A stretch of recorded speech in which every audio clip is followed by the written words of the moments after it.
네, 이 코너 제목이 경제가 먼데입니다. 저도 경상도에서 꽤 오래 거주했는데요. 사투리로 하자면 요즘 분들 심경이 이렇습니다. 경제가 뭔데? 이상한가요? 비슷한가요? 너무 서울에 오래 있었네요.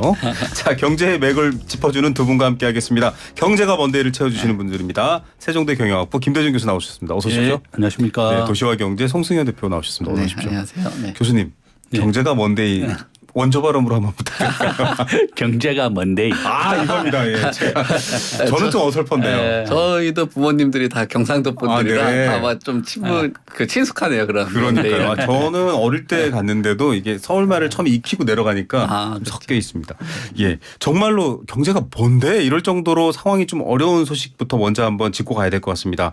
자, 홍콩 H지수, 홍콩 항생 중국 기업지수 이렇게 얘기를 하는 부분들이 있는데 이게 뭐냐면 ELS 상품 때문입니다. 보니까 60, 70대 어르신들의 피해가 커요. 예금인데 예금보단 수익이 좋아 이렇게 가입했다가 원금도 못 건지게 생겼네 지금 이런 상황이 되고 있는데 이게 뭔지부터 일단 교수님 설명해 주셔야 될 것 같습니다. ELS라고 하는 것은 주가 지수에 연동이 돼서 이익을 보고 손실을 보는 건데요. 네. 우리가 종합주가 지수입니다. 그러니까 홍콩의 항생 지수가 과거에 한 16,000까지 갔다가 지금 8,000입니다. 네. 저 한 반토막 정도 났다. 오늘 보니까 6,000. 12,000에서 6,000이 한 50% 하락했거든요. 중국과 이제 홍콩이 거의 이제 합병이 됐습니다. 네네. 외교권 같은 거 이제 중국이 99년을 이제 중국의 할애를 받았다가 이제 반납을 하게 되었고 중국의 외국인 투자가 90% 급감을 했고요. 네. 관광객은 95% 줄어들었습니다. 네네. 우리 현대자동차가 중국에 총 5개의 공장을 지었는데 4개가 문 닫았습니다. 네. 이와 같이 중국이 과거에 시장 경제 중심에서 지금은 이제 계획 경제로 가고 있고 네네. 개방된 경제에서 폐쇄 경제로 가고 있습니다. 이런 이유 때문에 홍콩에 거주를 했던 많은 사람들이 떠나게 됐고 홍콩에 있었던 아시아 금융본부 한 80%가 다 싱가포르로 옮겼어요. 네. 이렇게 자유가 박탈이 되고 시장 경제 원리에 있었던 것들이 많이 이제 과거로 돌아가게 되니까 중국 경제가 추락하게 되면서 홍콩의 종합주가 지수도 크게 내린 겁니다. 예. 우리나라 종합주가 지수도 지금 현재 최고점 대비해서 한 30% 정도 내렸거든요. 그렇죠. 그런데 이제 홍콩은 더 많이 내린 겁니다. 네. 약 50% 정도 내렸고 우리 정말 조심해야 되는 것은 이제 금융기관에 가서 펀드를 가입할 때요. 네.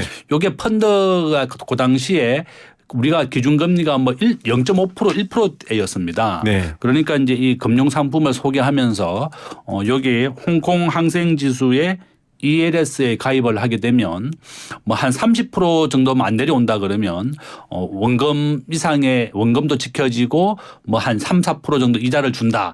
이렇게 하니까 많은 사람들이 은행에 적금을 넣었는데 1, 2%밖에 안 나오니까 예. 한 3, 4% 이자를 준다고 하면서 했는데 이 금융기관들이 원금 손실이 본다는 얘기는 많이 안 했다는 네. 겁니다. 원금 손실이 굉장히 위험성이 있고 지금 현재 종합주가지수나 석유 펀드나 석유는 코로나 시대에 마이너스 20달러까지 갔다가 네. 지금 90달러잖아요. 네네. 10배씩 폭등하고 폭락을 합니다.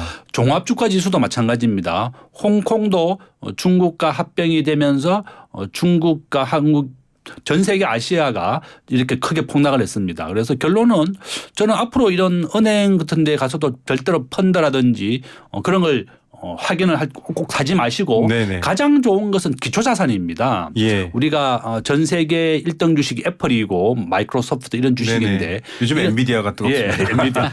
기초자산을 중심으로 해서 펀드가 이루어지거든요. 네네. 그래서 그냥 내가 어떻게 자금을 운용해야 될지 잘 모르겠다 이러면 세계 1등 주식 사면 됩니다. 네. 지금 애플이고요. 이와 같이 홍콩의 ELS는 홍콩의 종합주가 지수를 바탕으로 한 건데 네네. 지금 50%까지 하락을 했기 때문에 내년 이제 상환해야 될 시기가 다가오는데 아마 총 팔았던 금액이 16조 원 정도고 예, 맞습니다. 내년에 만기가 오는 게 8조 원입니다. 예. 지금 현재 56%가 원금 손실 구간에 들어가 있어요. 그렇습니다. 그래서 많은 사람들이 원금이 손해본다는 얘기를 모르고 가입했는 경우가 굉장히 네. 많이 있다. 그래서 앞으로는 절대로 금융기관에 대해서 펀드를 가입하지 마시고 기초자산을 사라.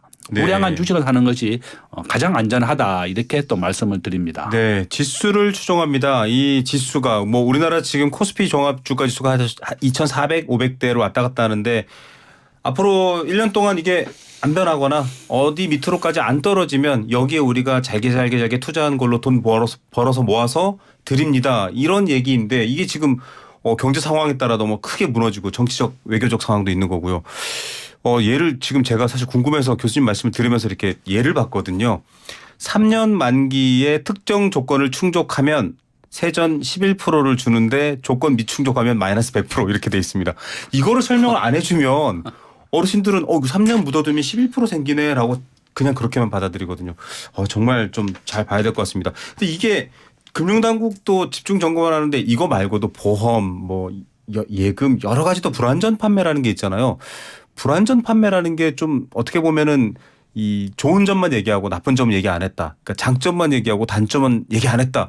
이렇게만 이해할 수 있는 건지 좀 잘 알아야 피할 수 있을 것 같아요. 저도 이제 한 수년 전에 은행에 갔는데 은행의 여직원들이 본인들이 이 펀드 상품을 팔아야만 자기 수수료를 받습니다. 은행에서 전화 갖고 와요. 은행 많이 하죠. 은행 직원이 저한테 얘기하는 것은 석유 펀드를 가입하라는 거예요. 네. 석유가 지금 현재 한 $50 정도 되는데 이것이 폭락이나 폭등을 하지 않으면 안정적으로 한 7% 정도 이자를 주니까 네네. 나보고 가입을 하라 이렇게 얘기하는 거예요. DLS 뭐 이런 거. 예. 그러니까 이제 제가 이제 그런 얘기를 물어봤습니다. 석유가 마이너스 $20까지 갔었고 네. 지금은 $180까지 갔는 줄 알고 있느냐. 네네. 제가 이제 경제학자니까 더 많이 알고 있죠.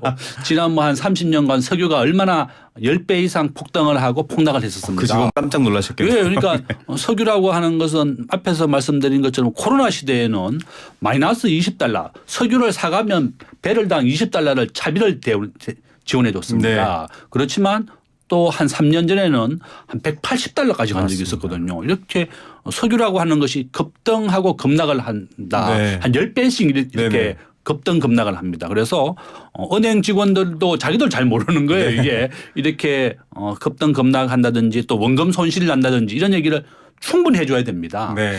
본인들도 실적이라든지 이런 고객들의 원하는 대답만 해주고 원금 손실이 난다고 얘기했으면 아마 이 나이 드신 분들은 가입 안 했을 겁니다. 예. 그래서 꼭 은행 직원들 절대 믿으면 안 된다. 본인 스스로가 알아야 된다. 잘 설명하시는 분 말은 믿어야죠. 은행 직원들이 억울해하실 수도 있습니다. 예, 교수님 말씀 좀 받아들여야 되겠네요. 네, 그래가지고 이게 관련돼가지고 이게 불안전 판매라는 게 은행이나 증권사에서 그 소비자들한테 구매 투자 권유할 때 명확하게 얘기하는 그런 내용이잖아요. 맞아요. 이거에 대해서 정말 손을 볼 필요가 있는 것 같아요. 이제 2019년 DLF 때도 피해 규모가 한 1,000억대 정도 됐죠. 맞아요. 그리고 라인 펀드 때도 한 1조 6,700억 정도 됐습니다. 그리고 2020년에도 옵티머스 사모펀드 같은 경우도 한 5,000억대 돼가지고 그때도 불안전 판매에 대한 논란이 있었던 맞아요. 거거든요. 근데 이게 2021년도부터 그 녹음에 대한 것들을 고지를 하기로 했어요. 그래서 원금의 한 20% 초과 손실이 나게 된다라면은 이 부분에 대해서 일정한 뭐 고지를 하게 되는데 지금 사실 뭐 저 같은 경우도 어떤 뭐 보험을 갱신을 한다든지 네. 하면 근무 시간에 받으면은 스피커폰 틀어놓고 사실 노트북 하면서 대충 듣는 맞아요. 경우도 네네. 많고요. 그다음에 뭐 녹취를 하는 그 과정에서도 뭐 2배속으로 올린다든지 그리고 그냥 뭐 대충 내내 하는 그런 경우들이 있는데 우리가 일반적으로 서면으로 할 때는 그 창구에서 하면은 뭐 형광펜이라든지 빨간색으로 체크를 해주면서 네네. 하거든요. 그래서 앞으로 이렇게 음성으로 얘기를 할 때는 그 얘기를 하기 전에 지금 말씀드리는 거는 뭐 강조되는 부분이다. 그 손실되는 부분이다. 뭐 이런 부분에 대해서 그 일정한 음성으로 좀 가이드라인이 좀 필요한 거 아니냐. 그래서 특정 부분에서 한 5초, 10초만이라도 좀 신경을 써서 강조를 할 수 있도록. 왜냐하면 네. 우리가 뭐 글을 보거나 볼 때도 항상 서론을 보거나 결론 뭐 이런 것만 보고 중간에는 안 하기 때문에 그런 고지에 대한 것도 중간쯤에 좀 이렇게 듣는데 지쳐 있을 때쯤 슬쩍 흘려 보내면은 사람들이 관심을 좀 못 갖고 있기 때문에 이런 고지를 앞단으로 해서 두 갈로 이제 아예 뽑는다든지 아니면은 그 내용에 대해서 고지하기 정도 한 2번에서 3번 정도는 반복적으로 이야기를 한다든지 이런 것들도 좀 필요하지 않을까 생각됩니다. 교수님은 아주 이렇게 청취자분들한테 도움이 되겠다는 마음에 막 그건 사면 안 돼 이렇게까지 말씀하셨지만 아니 뭐 투자는 본인들 마음입니다. 왜냐하면 또 하이 리스크 하이 리턴이니까요. 뭐 위험이 높은 게 또 나중에 더 크게 이익은 있습니다만 지금 송 대표님 말씀하신 것처럼 저는 약의 비유를 하고 싶어요. 몸에 좋은 약이라고 이거 빨리 나는 약이라고 하지만 항상 뒤를 읽어보는 게 부작용이잖아요. 이거 내가 먹어도 되는지 이거 네. 무슨 문제 없는지 많이 먹으면 어떻게 되는지 제발 이 안 좋은 점 단점을 좀 먼저 명확하게 그렇죠. 네. 대표님 말씀처럼 설명해야 된다라는 생각을 하면서 좀 피해가 없이 또 지금 나이 드신 분들 그냥 어르신 이거 하나 가입하세요라고 해서 지금 손해보시는 분들도 있는 것 같은데 좀 잘 회복됐으면 좋겠다라는 마음 드리고요. 부동산 얘기로 넘어가겠습니다. 지분 불안전 판매가 집도 있죠 사실 하자 있는 집도 있습니다. 그런데 그럼에도 불구하고 사람들의 이 부동산에 대한 열망이 어마어마한데 불패라고 네. 이름 붙대가 강남이거든요. 네. 이제 강남까지 네. 삐걱거리거나 좀 네. 주춤하기 시작했다 이런 뉴스가 나오고 있습니다. 네. 아니 부동산이 아무리 힘들어도 네. 강남은 아니잖아요. 네. 근데 강남에 왜 그렇죠? 지금 보면은 최근에 부동산원 자료 보니까 서울에 전반적으로 그 상승 추이는 있는데 거기서 이제 좀 떨어지는 지역 중에 대표적인 지역이 이제 강남 지역이 네. 마이너스 하락세로 전환을 했거든요. 근데 이 그 마이너스의 하락세를 잘 뒤집어서 보면은 예전에 올 초만 해도 가장 빠르게 회복을 했던 곳이 또 강남권이에요. 네. 그러니까 어떤 부동산 시장에 그 선행을 했다라고도 볼 수 있는데 또 그 선행 과정에서는 그 빠른 회복세가 굉장히 쫓아왔기 때문에 그 상승의 폭이 빠른 만큼 하락 전환도 빨리 전환이 됐다라고도 볼 수 있고요. 이 네. 과정 안에서 상승하는 국면에서 우리가 좀 짚어봐야 될 것들이 몇 개들이 있습니다. 네네. 그러니까 10억 원 이하, 뭐 9억 이하의 아파트 같은 경우는 금리의 영향을 굉장히 좀 크게 받아요. 왜냐하면 대출의 의존도도 맞습니다. 좀 높고. 근데 김대에서 다 네, 강남 같은 경우는 대출 의존도가 좀 적기 때문에 금리 영향을 좀 덜 받는다라고도 이야기를 하겠지만 강남에 거주를 하거나 강남의 이제 소득 계층들을 보면은 사업이라든지 이런 것들을 영위하시는 분들이 많아요. 그분들도 본인의 사업이 힘들어진다라는 거예요. 그 말은 뭐냐면은 강남권역 같은 경우는 이런 금리보다도 경제 상황, 경기에 영향을 많이 받는군요. 그렇죠. 지금 네. 경제 성장률이 굉장히 둔화가 되고 축소가 네네. 됐잖아요. 그런 둔화되고 축소된 국면 안에서 강남만의 주택 가격이 호련히 올라간다라는 거는 힘들고요. 또 예전에 IMF 때 같은 경우도 경제 상황이 굉장히 망가졌잖아요. 그때 네. 당시에도 강남의 아파트들이 뭐 한 30% 40%씩 빠졌습니다. 그만큼 경제 상황하고 강남의 집값은 상당히 상관성이 좀 크다라고 보여지고요. 예. 그리고 강남 같은 경우는 대표적으로 투자가 많이 일어나는 지역이에요. 예. 투자 상품을 보면은 재건축 단지가 되겠죠. 네네. 근데 이 빠른 회복세라는 건 결국은 내가 투자를 해서 주식도 회복된 이후로 좀 들어가기가 좀 주저주저 하게 되는 것처럼 네네. 강남 같은 경우도 회복세가 좀 빠르다 보니까 투자 수요가 쫓아가기에 속도가 너무 빨랐다. 그리고 강남 안에 대표적인 그 투자 상품 중에 하나인 그 재건축 단지가 이 재건축의 수익률이 좀 떨어지면서 소위 말하는 내가 투자를 하고 안전의 그 안전 마진이라고 하는 그 마진에 대한 폭도 굉장히 줄었고요. 그리고 강남보다도 최근 들어서 수도권 같은 경우나 경기권 네네. 일대 같은 경우도 주택 가격이 많이 상승을 했어요. 그러니까 네. 예전에는 투자를 할 때 강남 또 서울권만 투자의 대상이 네네. 됐었는데 지금은 굳이 꼭 강남만 투자를 해야 되냐? 서울만 해야 되냐? 네. 수도권에도 지금 투자 지역도 많고 교통망도 많고 또 재건축도 한다라고 하니까 그 강남만의 그 투자 수요들이 상당 부분 분포도가 좀 넓게 좀 퍼져가면서 수요가 한정된 강남만에 들어오지 못하기 때문에 이런 뭐 요인들이 있다라고 보입니다. 네, 투자의 관점까지 한번 짚어주셨습니다. 그래도 지금 부동산 경기를 나타내는 여러 지표나 아까 금리도 얘기하셨지만 교수님 전체적으로 부동산은 이제 방향을 그러니까 오르는 방향이 아니라 내려오는 방향으로 방향을 완전히 튼 것 아니냐 이런 평가가 있거든요. 어떻게 평가하십니까? 저는 뭐 그렇게 생각하지 않습니다. 우리나라의 이제 부동산에 가장 크게 요인을 주는 것은 은행 대출이자입니다. 네네. 은행 대출이 집 담보 대출 기준으로 7에서 8% 기준입니다. 그러니까 은행 이자가 7%를 넘어서게 되면 집값이 내리는 거고 7% 이하로 내려오게 되면 집값이 다시 네네. 올라가게 됩니다. 상관관계가 마이너스 0.8의 반대의 관계가 있는데 지금 한국은행은 2024년 2분기 정도에 기준금리를 내릴 예정이고 네. 미국은 2024년 한 8월경에 0.5% 기준금리 내리겠다 이런 선언을 했습니다. 아직 뭐 확정은 아닙니다. 예, 확정 아니지만 예정이 되어 있고 한 6개월 정도의 이제 이런 고금리가 유지된 이후에는 물가가 잡혔기 때문에 이제 기준금리 내리는 네네. 겁니다. 미국이 목표로 하고 있는 물가 목표는 2%인데 이번 달에 미국과 한국이 거의 뭐 한 3.5% 정보 네네. 나왔습니다. 생각했던 것보다는 훨씬 물가가 잡혔기 때문에 한국은행에서도 이제 기준금리를 3.5% 동결하고 네네. 미국도 5.5% 지금 동결 예정입니다. 그러면 내년까지 이런 고금리가 유지되게 되지만 기준금리가 내년부터 내리게 되면 다시 이제 부동산은 상승할 것이다.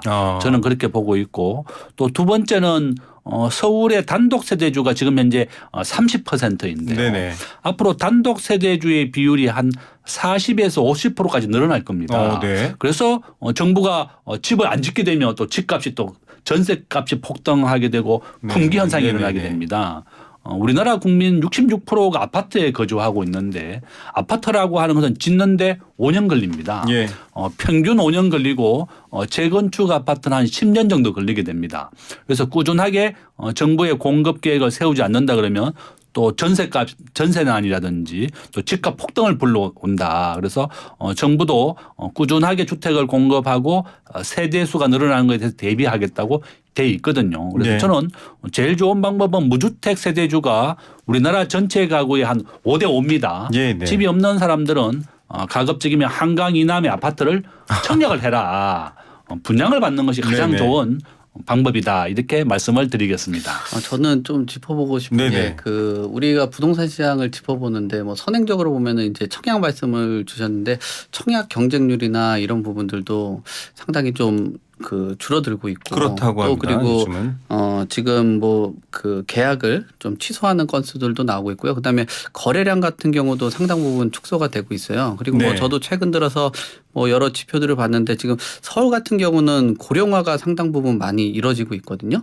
오히려 경기도는 젊어지고 있고 네네. 서울 같은 경우는 이제 고령화가 점점 많이 되고 있어요. 네. 고령화가 된다라는 건 결국 소득 구간이나 본인의 소득의 정점에서 떨어지는 그런 구간이 돼버리는 거거든요. 그러니까 그 지역을 지탱할 수 있는 소득 여건들이 굉장히 좀 축소가 되고 있다. 그리고 1인당 우리가 뭐 세대수가 늘어난다라고 해도 1인당 뭐 소득 자체가 한 2,800만 원 정도 되니까 보통 네. 우리가 혼자 사는 그 1인 가구가 지불을 하고 그리고 1인 거주를 하시는 분들이 내 집 마련을 하는 것보다는 임대 시장에 머무르는 그런 경향이 좀 많기 때문에 세대수가 늘어난다라고 해가지고 뭐 예전에는 세대나 이제 가구 분화 때문에 주택 가격이 올라간다라는 네네. 것들이 있었는데 점점 한 가구의 주택 가격이 올라가다 보니까 이런 1인 가구들이 집을 산다라기보다는 임차 시장이나 뭐 전월세 시장 뭐 이쪽으로 흘러가다 보니까 또 매매가하고는 좀 다른 그런 양상들이 나타나고 있습니다. 예. 뭐 단순하게 생각을 해 보면요. 내가 살 수 있는 집의 가격인가, 그리고 내가 이걸 은행에서 빌렸을 때 은행 빚을 갚을 수 있는가, 청년 세대를 놓고 보면 이 환경이 좋아지는가에 대한 부분에 대한 평가. 교수님은 지금 뭐 3월 예견하시는 분도 있고 5월 또 하반기까지 보시는 분도 있고, 금리는 어쨌든 기준금리를 꺾지 않으면 침체가 오기 때문에 내려가고, 그럼 조달 비용이 생기니까 안전한 자산이자 성장이 높은 부동산으로 돈이 쏠릴 것이다. 구매가 생길 것이다. 근데 그때 제때 공급 안 하면 가격이 높아진다는 얘기고, 그 외에 또 지금 현상도 얘기하시는데 무디스가 테일리스크 전 용어 처음 들어봤습니다. 검색해 봤더니 테일리스크는 이제 꼬리가 몸통을 흔드는 돌발 변수, 악재, 뭐 블랙스완 이렇게라도 비유를 하더라고요. 이게 지금 한국에 있는 은행들이 부동산 경기가 더 오래 안 좋은 상태로 길어지거나 더 안 좋아지면 은행도 위험하다. 이거 사실 제일 생각하기 싫은 시나리오잖아요. 부채 때문에. 이거 어떻게 생각하는지 짧게 한 1분씩 두 분 한마디 정리 부탁드립니다. 저는 뭐 우리나라 국민의 이제 가계 부채가 한 1,800조 원 정도 되는데요. 우리나라는 상대적으로 다른 나라보다는 안전하다. 네. 우리나라 가계 부채는 전부 다 집값을 대출받은 겁니다. 담보. 예, 대출받은 돈이 대부분 집에 80%를 투자하는 묶여 거고 있죠. 네. 집에 묶여 있고, 우리나라는 집값의 한 50% 정도 대출을 받았습니다. 네. 한 50에서 60%인데 그렇지만 이제 과거에 일본은 한 120%까지 대출해 줬습니다. 일본은 미리 오를 걸 대비해서 이제 대출해 줬다 그러는데 네. 우리나라는 상대적으로 LTV 비율이 한 50에서 60% 정도 그렇죠. 안전하기 때문에 그렇게 큰 위험하지 않다는 거고, 은행의 지금 현재 연체율이 0.4%입니다. 네. 아주 뭐 그렇게 낮은 수준이다. 그래서 저는 이렇게 가계부채가 뭐 굉장히 수치상으로는 굉장히 크지만 그렇게 위험한 수준이 아닌 되고 이유다. 있다. 저는 그렇게 네. 보고 있습니다. 네, 대표님. 저는 뭐 LTV는 이제 뭐 미국하고는 좀 미국 같은 경우는 한 본인 집에 한 80에서 90% 정도 대출을 네. 해주거든요. 근데 우리나라는 이게 항상 지적을 하는 게 숨어 있는 게 전세자금 대출이에요. 네. 우리나라는 또 집값은 한 40-50% 대출해주지만 전세는 80% 대출을 네, 해주거든요. 네, 그렇죠. 그러니까 이 전세 가격이 만약에 붕괴가 된다라고 하면은 매매 가격도 같이 그 꺾여서 흘러 내려갈 수 있다라고 보여지고요. 중장기적으로 보면은 이 전세라는 제도에 대한 그 축소가 들어가면서 오히려 그냥 뭐 주택 가격에 대출을 이 전세금의 80% 해주는 거를 오히려 매매 가격에 조금 그 수치를 조금씩 올려주는 네. 그런 과정을 가꾸면서 가줘야 되는 거지 뭐 자꾸 이렇게 뭐 전세 가격으로 이 숨어 있는 그 불안 요인 그러니까 더 해외 사례라든지 주변에 이제 집값에 대한 그 예측이 더 어려운 게 이 네. 숨어 있는 그 전세 자금 대출 80%가 얼마나 견고하게 가냐 아니면 만약에 붕괴가 되냐야에 따라서 주택 가격 향방이 좀 달라질 수 네. 있다라고 보여집니다. 한국적인 독특한 제도죠. 전세 제도와 거기에 묶여 있는 대출금. 부동산도 시장인데요. 사고 파는 것이 원활한 적정해야 되는 상황이라는 게 잘 유지되길 바라봅니다. 오늘 두 분 말씀 여기까지 드릴게요. 감사합니다. 네, 감사합니다. 네, 세종대 경영학부 김대중 교수, 도시화경제 송승현 대표였습니다.